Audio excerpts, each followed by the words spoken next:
Chaga mushroom. King of the mushrooms. What does chaga do? Chaga grows on birch trees, white and yellow. And what it does is repair broken DNA in our body. It repairs our immune system also. So if our DNA is broke, chaga goes in and repairs that.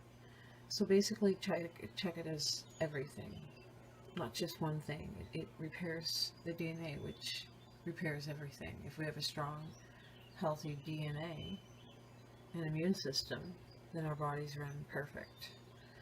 So this is chaga mushroom. A few ways you can use chaga.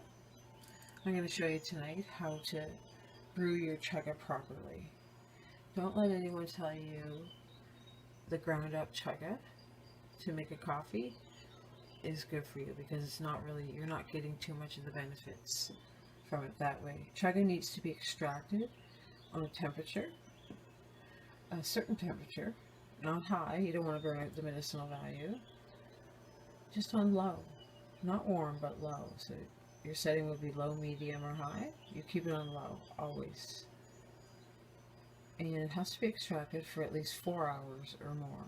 So just having it in a chaga coffee that you pour the water in and make your coffee and drink it, you're really not getting any benefits. The benefits you're getting is you're ingesting the chaga powder into your body, and the acids in our belly are a certain temperature. And it does stay in the belly for a little bit, so you get a little bit of a benefit, but not like if you were going to extract it, the water extraction, by the crock pot. Best way to do this is to get a crock pot. Fill it to about there. This is like the middle size one. Good size crock pot, not too big. And you take like the size of a hand. So 3 chunks is how I have them cut up. That's usually 3 chunks to a crock pot. If you have a great big crock pot, put it in 4 chunks. Easy as that.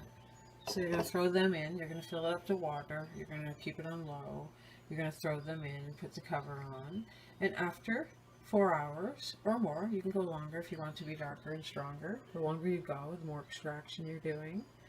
So after 4 hours, you can drain it and put it in the fridge. And you would take those chunks that you have put in, the 3 chunks, you'll take them out and you'll put them into a freezer bag, and then you'll throw them into the freezer until the next time you want to make your chaga tea.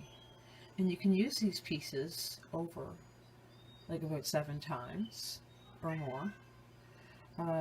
You'll know when it starts to get light, because chaga is dark. Look how dark it is. Chaga is very dark. It's black. So when it starts to lighten up like apple juice, then you know you've extracted it. So these chunks, don't throw them away after your first brew. Put them in a freezer bag and throw them in the freezer. So that's how you make chaga tea, guys. A lot of people have been asking me how to make it. So that's how you make it. It's the easiest tea. It tastes like nothing, smells like nothing.